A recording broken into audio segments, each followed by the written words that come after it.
Hello friends, PS coaching geography में आपका स्वागत है।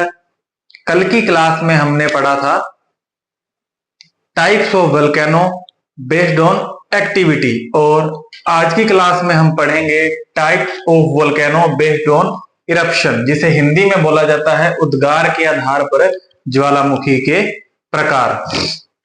तो सबसे पहले देखते हैं कि यह कितने प्रकार के होते हैं।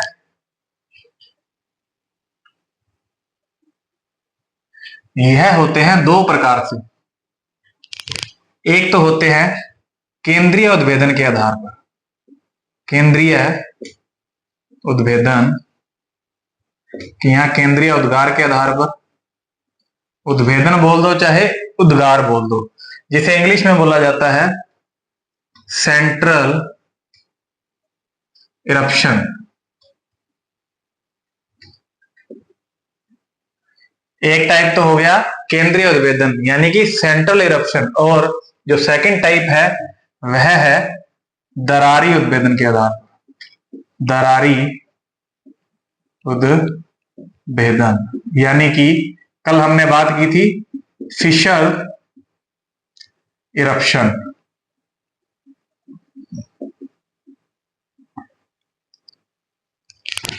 तो एक चार्ट हम यही बनाएंगे कि उद्गार के आधार पर ज्वालामुखी दो प्रकार के हैं, एक तो केंद्रीय उद्भेदन और दरारी उद्भेदन। और केंद्रीय उद्भेदन में भी जो ज्वालामुखी है कई प्रकार से हैं। केंद्रीय उद्भेदन के आधार पर जब हम देखते हैं तो ज्वालामुखी है मुख्य 5 प्रकार के।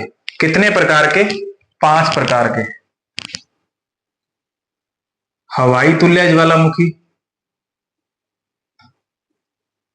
हवाई तुल्य ज्वालामुखी, जिसे इंग्लिश में बोला जाता है हवाईयन वोल्केनो। क्या बोला जाता है? Hawaiian volcano. और हवाई तुल्य यानी कि हवाईयन वोल्केनो। दूसरे जो है टाइप है स्ट्रामबोली। क्या है? स्ट्रामबोली। स्ट्रामबोली ज्वालामुखी।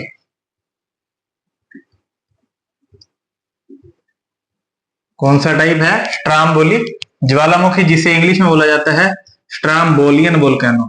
स्ट्रामबोलियन वोल्केनो।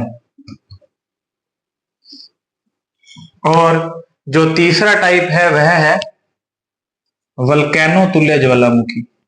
वोल्केनो तुल्य ज्वालामुखी, तुल्य ज्वालामुखी, जिसे इंग्लिश में बोला जाता है वोल्केनियन वोल्केनो। वोल्केनियन वोल्केनो। और जो चौथा टाइप है वह है पीलियन ज्वालामुखी। क्या है? पीलियन, पीलियन ज्वालामुखी, इसे इंग्लिश में बोला जाता है पीलियन ही, पीलियन वोल्केनो। और जो पांचवा टाइप है वह है विसुवियस ज्वालामुखी। क्या है? विसुवियस ज्वालामुखी। यहां इसका एक अन्य नाम और है, जिस क्या है अन्य नाम? पिलनी तुल्य ज्वालामुखी। क्या है? पिलनी तुल्य ज्वालामुखी। और इसे इंग्लिश में बोला जाता है पिलनियन, पिलनियन वोल्केनो। पिलनियन वोल्केनो। यह है 5 प्रकार जो केंद्रीय उद्भेदन के आधार पर। अब इसमें भी हमें ध्यान में रखना है कि हवाई तुल्य, स्ट्रामबोली, वोल्केनो तुल्य और पीलियन ज्वालामुखी जो है, यह जो प्रकार एक भूगोल वैज्ञानिक हैं जिनका नाम है लैक्रोइक्स। क्या नाम है जिनका? लैक्रोइक्स। लैक्रोइक्स, हिंदी में लैक्रोइक्स। ये जो भूगोलवेता है, इन्होंने क्या किया, 1908 के अंदर यह 4 प्रकार बताए केंद्रीय उद्भेदन के। कब बताए? 1908 एडी, यानी कि 1908 ईस्वी के अंदर। अब और ये जो 5वां प्रकार है, जो 4 प्रकार बताए, और ये जो 5वां प्रकार है विसुवियस ज्वालामुखी या पिलनी तुल्य ज्वालामुखी, इसका नाम है विसुवियस ज्वालामुखी। पिलनी तुल्य ज्वालामुखी नाम रखा गया भूगोल वैज्ञानिक, भूगोलवेता पिल्ली के नाम पर। क्या हुआ कि इस जो विसुवियस ज्वालामुखी की जो खोज है, या इसके बारे में सबसे पहले बताया रोमन भूगोलवेता हुए हैं पिलनी। क्या है? पिलनी एक रोमन भूगोलवेता, रोमन भूगोलवेता। इन्होंने क्या किया, 79 एडी यानी कि 79 एडी के अंदर इस ज्वालामुखी की खोज की है, इस ज्वालामुखी के बारे में बताया। 79 एडी में क्या किया, इस ज्वालामुखी के बारे में बताया। तो इस कारण से इसका नाम क्या रखा गया, विसुवियस ज्वालामुखी का नाम रखा गया पिलनी तुल्य ज्वालामुखी।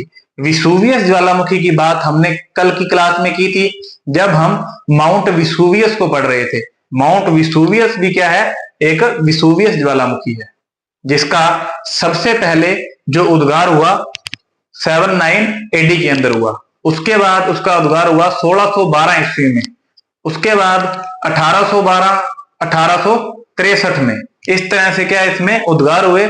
और यह जो विसुवियस ज्वालामुखी था, हमने कल देखा था कौन से प्रकार का था, सुषुप्त ज्वालामुखी यानी कि डोरमेंट ज्वालामुखी। अब यहां बात करते हैं दरारी उद्भेदन में। दरारी उद्भेदन में क्या होता है कि सिर्फ लावा पठार बनते हैं या लावा मैदान बनते हैं। क्या बनते हैं? लावा पठार, जिसे इंग्लिश में बोला जाता है लावा प्लेटो।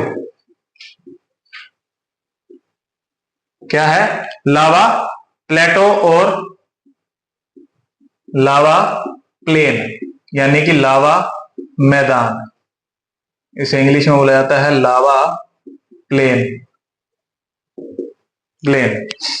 यह क्या है? दरारी उद्भेदन के आधार पर। अब इनमें फर्क देख लीजिए कि केंद्रीय उद्भेदन और दरारी उद्भेदन में फर्क क्या है। जब हम पहली क्लास में ज्वालामुखी की डेफिनेशन को पढ़ रहे थे, तब हमने देखा था कि जो ज्वालामुखी है उसमें से मैग्मा कितने प्रकार से बाहर आता है। हमने देखा था कि गैस, पायरोक्लास्ट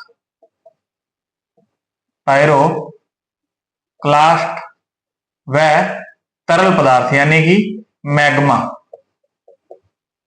2 प्रकार से बाहर आता है। कौन कौन से? एक तो दरार के माध्यम से और दूसरा छिद्र के माध्यम से। किसके माध्यम से? एक तो आता है दरार के माध्यम से और दूसरा आता है छिद्र के माध्यम से। तो सीधी सरल भाषा में, सिंपल भाषा में, केंद्रीय उद्भेदन का मतलब क्या है कि जो गैस, पायरोक्लास्ट व तरल पदार्थ है, वह क्या है, एक छिद्र के माध्यम से बाहर आ रहा है। तो वैसा इरप्शन या वैसा उद्भेदन, वैसा उद्गार क्या कहलाएगा? केंद्रीय उद्गार या केंद्रीय उद्भेदन कहलाएगा। दरारी उद्भेदन का मतलब है कि जो लावा है, जो मैग्मा है, वह क्या कर रहा है, एक छिद्र से न आकर के एक दरार से बाहर आ रहा है, उसे बोलते हैं दरारी उद्गार या दरारी उद्भेदन। अब इनकी बात करते हैं अलग अलग की। हवाई तुल्य ज्वालामुखी क्या है, स्ट्राम्बोली ज्वालामुखी क्या है, वल्केनो तुल्य, पिलियन और विसुवियस ज्वालामुखी किस प्रकार से हैं।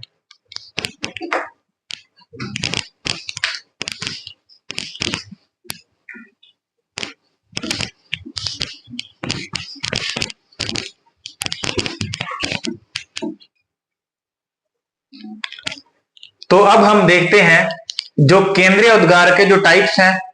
अब केंद्रीय उद्गार के जो टाइप्स हैं उनमें डिफरेंस सीधा सही है कि जैसे हवाई तुल्य है, उसके अंदर क्या है, मैग्मा बहुत धीमी स्पीड में बाहर आता है, बहुत धीमे धीमे बाहर आता है, यानी शांत प्रकृति में, यानी साइलेंट, क्या है, साइलेंट प्रकृति के अंदर, साइलेंट नेचर के अंदर क्या है, बाहर आता है। स्ट्राम्बोली में क्या है, थोड़ी स्पीड उससे ज्यादा है।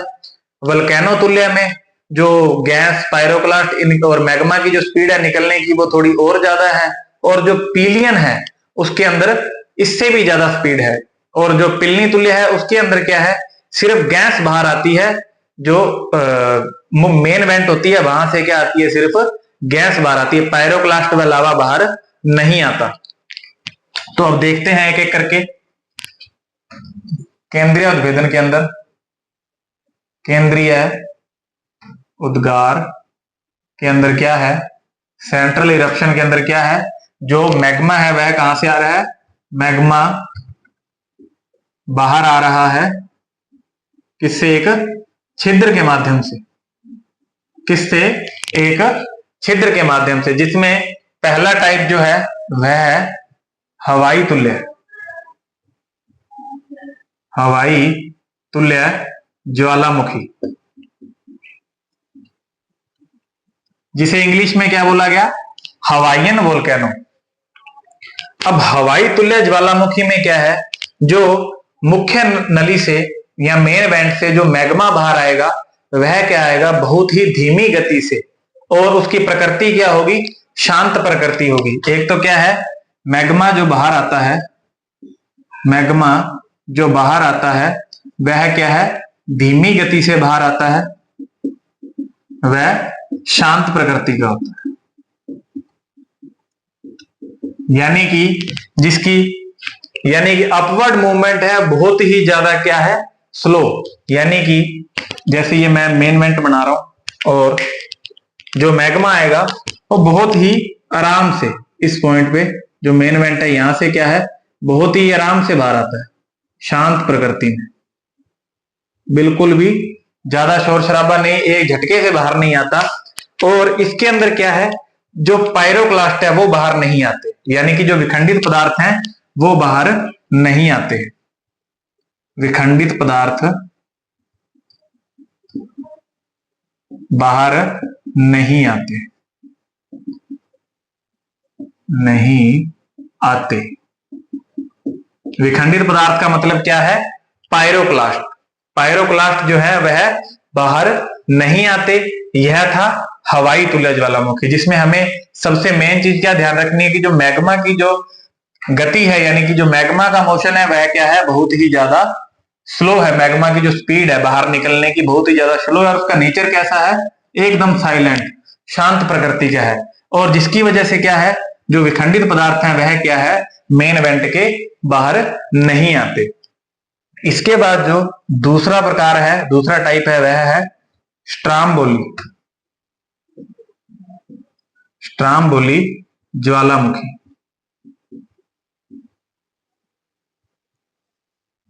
इंग्लिश में इसे बोला जाता है स्ट्राम्बोलियन वोल्केनो, स्ट्राम्बोलियन वोल्केनो।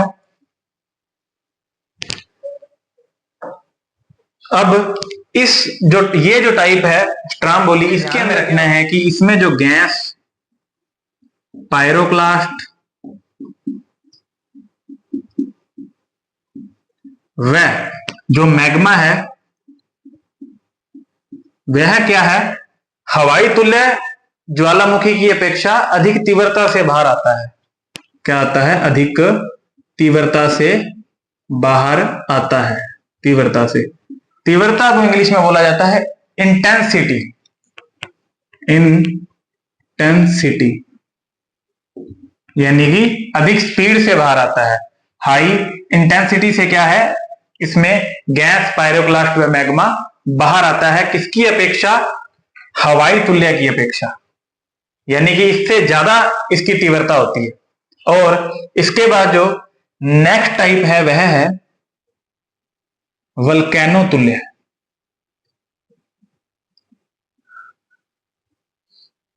वल्केनो तुल्य ज्वालामुखी,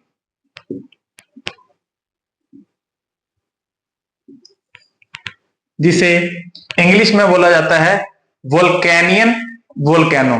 क्या बोला जाता है इंग्लिश में, वोल्केनियन वोल्केनो।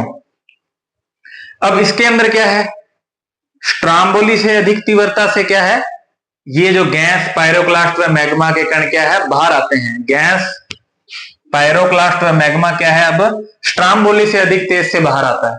इसमें क्या है, इसकी तीव्रता बहुत अधिक होती है, जिसमें गैस पायरोक्लास्ट व मैग्मा क्या है, हाई इंटेंसिटी से क्या है, बाहर आते हैं। हाई इंटेंसिटी से क्या है, बाहर आते हैं। किससे, मुख्य नली से। क्या आते हैं, गैस पायरोक्लास्ट व मैग्मा जो है वह अधिक तीव्रता से बाहर आते हैं। किसकी अपेक्षा, स्ट्राम्बोली और हवाई तुल्यन की अपेक्षा। तो इसका एक डायग्राम हम जब बनाते हैं इस तरह से, और ये एक इसकी एक मैं वैसे ही एक बना रहा हूं संरचना।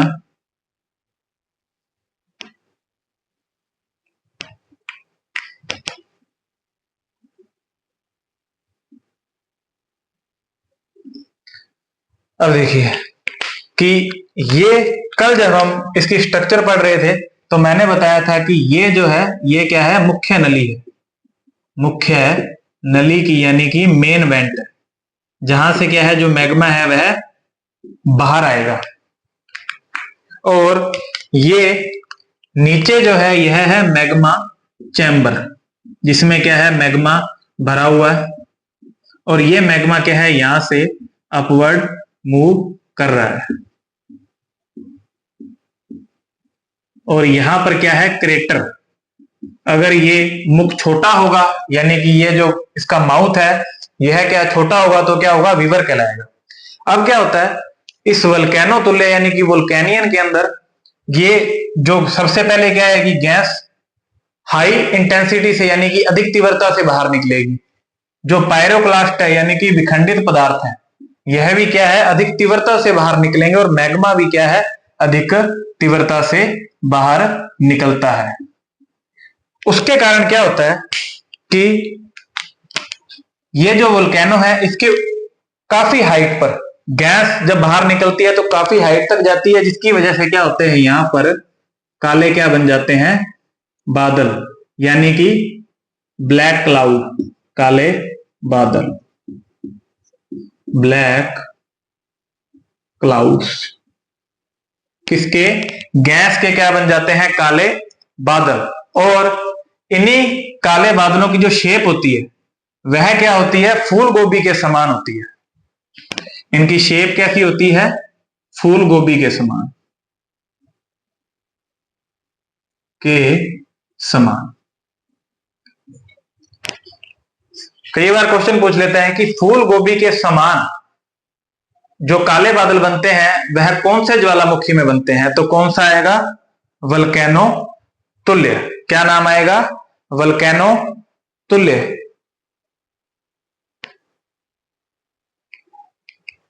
अब इसके बाद जो नेक्स्ट है वह मैं बना रहा हूं।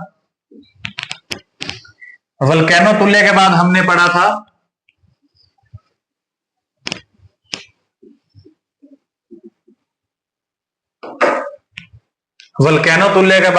पढ़ा था चौथे नंबर पे पीलियन। क्या नाम था, पीलियन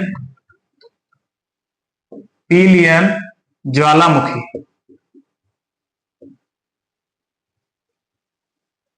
जिसे इंग्लिश में क्या बोला जाता है, पीलियन वोल्केनो। क्या, पीलियन ज्वालामुखी, और इंग्लिश में बोला जाता है पीलियन वोल्केनो। यह जो वोल्केनो है, यह जो ज्वालामुखी है, यह सबसे ज्यादा खतरनाक है। यानी कि इसका एक अन्य नाम भी है, यानी कि और नाम भी है इसका, उसका नाम है विनाशात्मक ज्वालामुखी।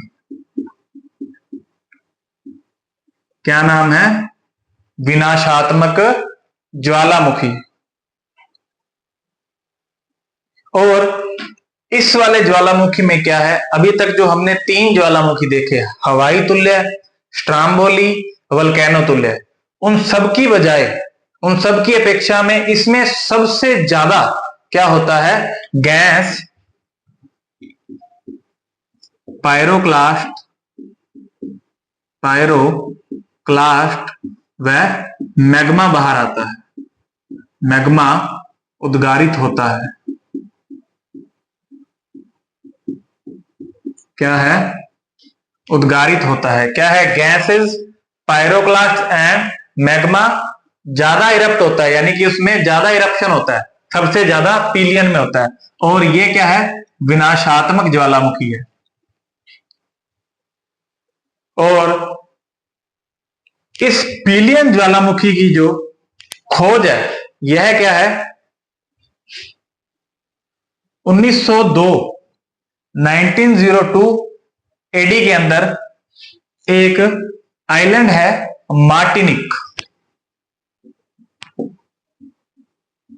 मार्टिनिक द्वीप। इस आइलैंड का नाम क्या है? मार्टिनिक, जो कहां है? जो उत्तरी अमेरिका है, उत्तरी अमेरिका के दक्षिण पूर्व में, उत्तरी अमेरिका के दक्षिणी पूर्व में, उत्तरी अटलांटिक महासागर के अंदर। कहां है यह? उत्तरी अटलांटिक महासागर में। और कैरिबियन सागर जो है, कैरिबियन सागर जो है, वेस्ट इंडीज वाला जो एरिया है, उसके क्या है? पूर्व में, कैरिबियन सागर के पूर्व में, और उत्तरी अटलांटिक महासागर में, और उत्तरी अमेरिका जो महाद्वीप है उसके दक्षिण पूर्व में क्या है? मार्टिनिक द्वीप। यहां पर क्या हुआ? 1902 में इसे खोजा गया। ये था पीलियन ज्वालामुखी। सबसे अधिक विनाश करता है यह ज्वालामुखी, यानी कि यह वोल्केनो सबसे ज्यादा डिस्ट्रॉय करता है। और इसमें गैसेस, पायरोक्लास्ट एंड मैग्मा सबसे ज्यादा बाहर आता है। और इसकी जो खोज है वह 1902 में मार्टिनिक आइलैंड, क्या नाम है इसका? Martinique island. आपको जो एटलस है उसके अंदर देखने को मिल जाएगा। जो कॉन्टिनेंट है नॉर्थ अमेरिका, नॉर्थ अमेरिका के साउथ ईस्ट के अंदर, नॉर्थ अमेरिका के साउथ ईस्ट में, कैरिबियन सागर के ईस्ट के अंदर क्या है? आपको यह आइलैंड देखने को मिल जाएगा। वहां क्या है? इसकी खोज सबसे पहले हुई। तो यह था पीलियन। अब इसके बाद जो सेंट्रल इरप्शन का जो लास्ट है वह कौन सा है? पिलनी तुल्य। क्या है? पिलनी तुल्य ज्वालामुखी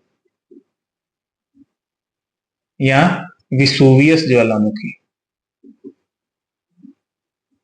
विसुवियस ज्वालामुखी, जिसे इंग्लिश में बोला जाता है पिलनियन,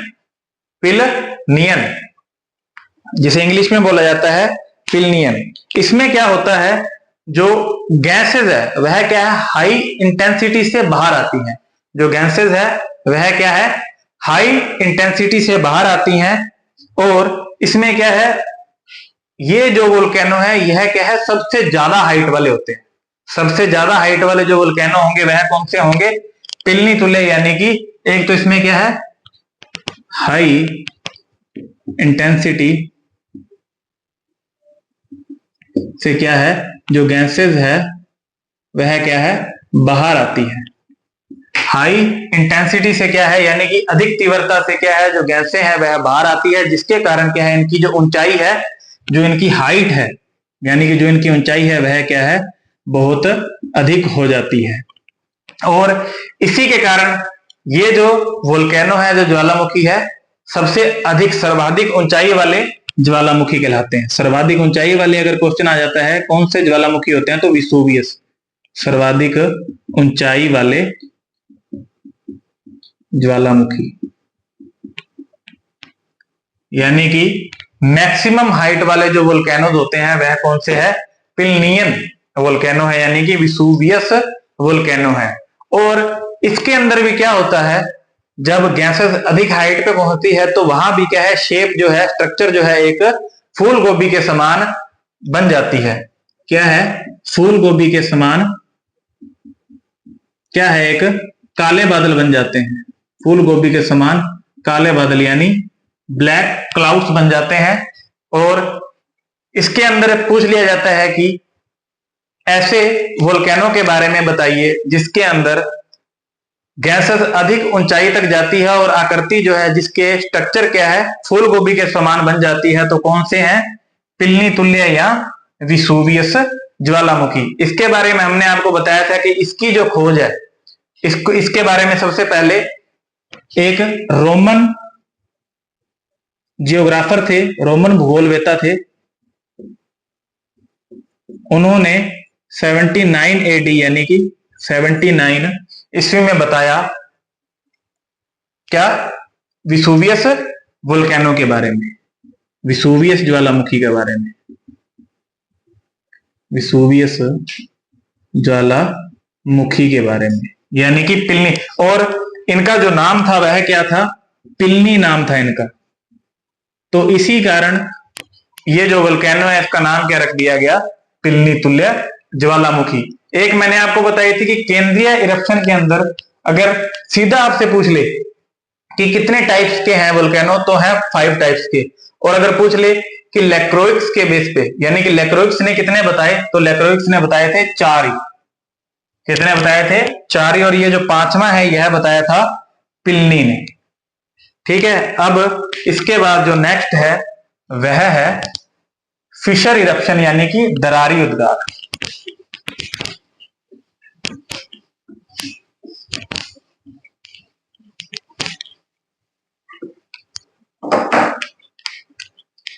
जो सेकंड टाइप है इरप्शन के बेस पे, तो वह कौन सा है? दरारी उद्गार। दरारी उद्गार,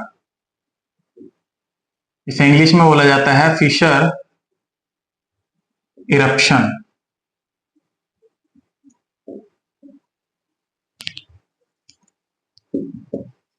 फिशर इरप्शन या दरारी उद्गार से हमारा आशय है या हमारा मतलब है कि जिसमें जो मैग्मा है वह एक होल से ना आकर के, एक छिद्र से ना आकर के एक दरार यानी कि एक क्रैक्स से बाहर आता है, तो उसे क्या बोला जाता है? Fissure eruption.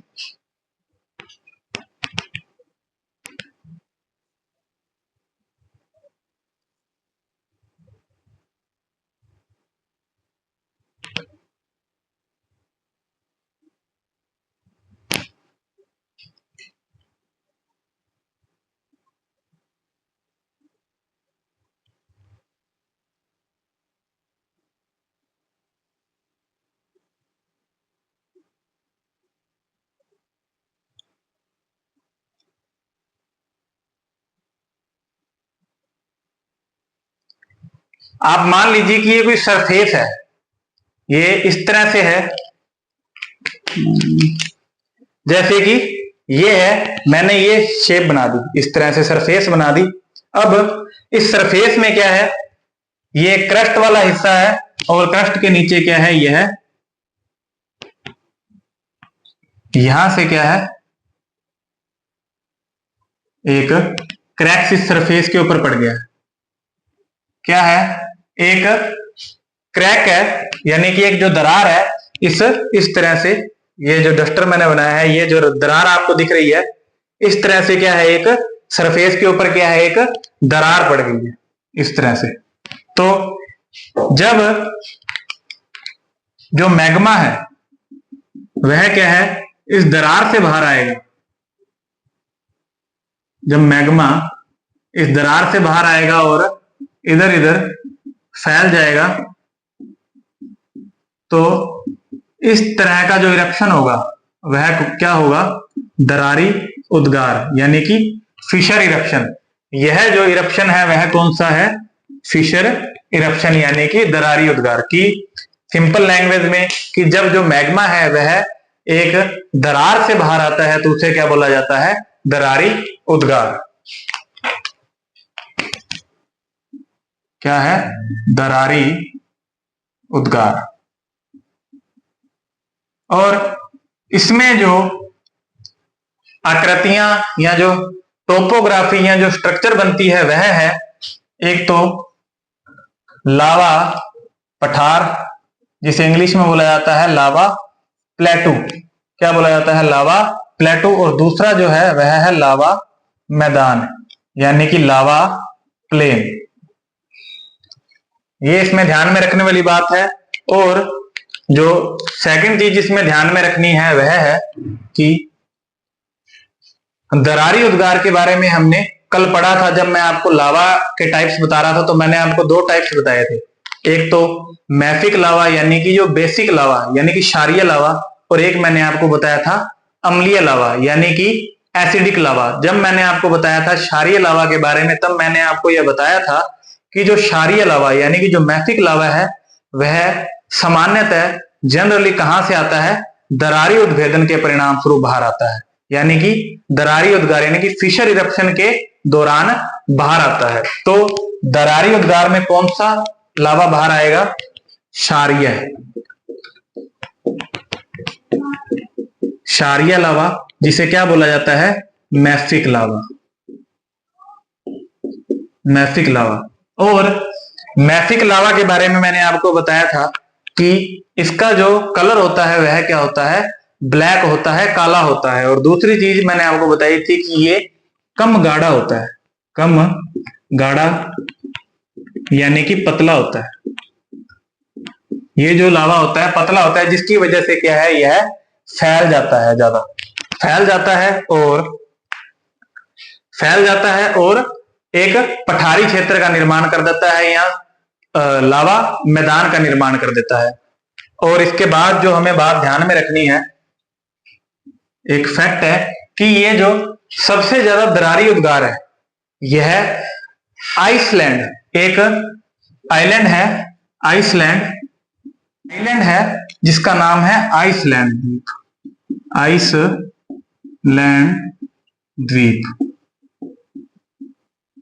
और इस आइसलैंड द्वीप पर क्या है, सबसे ज्यादा दरारी उद्गार होता है, यानी कि फिशर इरप्शन इस आइसलैंड आइलैंड पर होता है।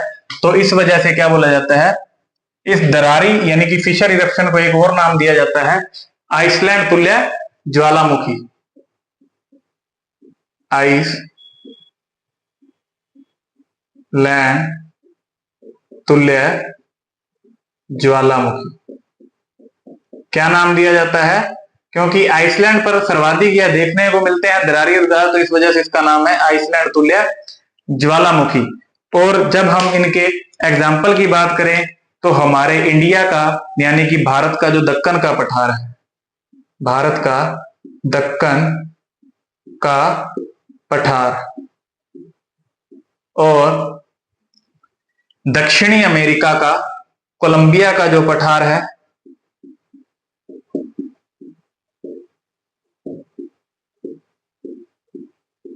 और जो तीसरा है ब्राजील का जो पठार है वह क्या है, इसके एक अच्छे उदाहरण है। ब्राजील का पठार दरारी उद्भेदन के यह तीन क्या है, काफी अच्छे और मोस्ट इंपोर्टेंट उदाहरण है, एग्जांपल्स हैं इनके, इन्हें ध्यान में रखना है।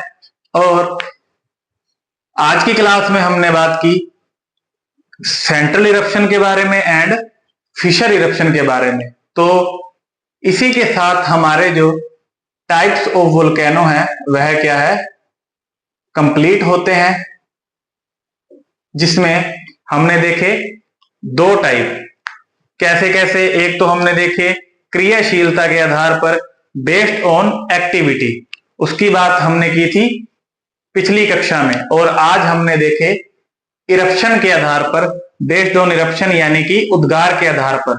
तो उद्गार के आधार पर भी हमने इन्हें दो पार्ट्स में डिवाइड किया, सेंट्रल इरप्शन और फिशर इरप्शन यानी कि केंद्रीय उद्गार और दरारी उद्गार। केंद्रीय उद्गार में भी हमने 5 प्रकार देखे, 5 टाइप्स देखे, और दरारी उद्गार के अंदर भी हमने 2 टाइप देखे, लावा पठार और लावा मैदान। तो आज की क्लास में इतना ही। कल की क्लास में हम देखेंगे जो वोल्केनो से जो स्थलाकृतियां बनती है, ज्वालामुखी से जो स्थलाकृतियां बनती हैं उनके बारे में हम कल बात करेंगे। और इंग्लिश में स्थलाकृतियों को बोला जाता है टोपोग्राफी। तो कल टोपोग्राफी के बारे में हम बात करेंगे। तो आज की क्लास में इतना ही। थैंक यू, धन्यवाद।